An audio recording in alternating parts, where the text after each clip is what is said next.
Ngayon, paano nyo malalaman ang isang tao ay devil snake? Number one, masitsit sila. Alam niyo ahas? Ano tunog ng ahas? Sssst. Sabi ng Timothy 5:13, di ba nasabi ko ang mga chismoso, traidor, duwag, bakla? Kasi ang unang bakla, chinismis yung tatay niya, si Noah. Okay? Pero may dagdag po tayo ngayon.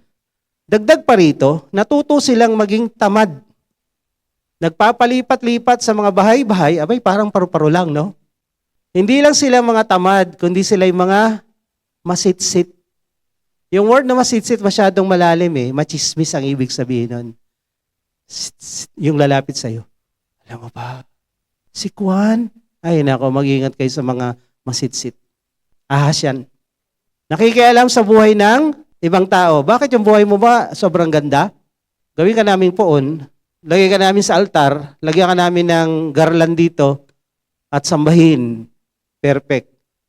Sabi ni Jesus, kung sinong walang kasalanan, unang bumato. So wala kang kasalanan, sa altar ka. Nakikialam sa buhay ng iba, ng ibang tao, at nagsasabi ng mga bagay na hindi naman dapat sabihin. Imagine mo to, pakialamero. A person with a devil snake is masitsip.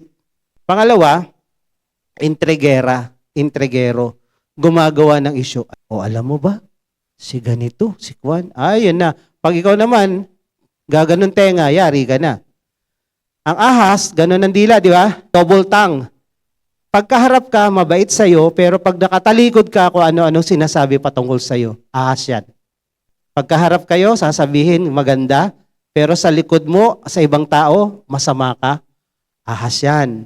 Huwag niyong pakikinggan ganyan.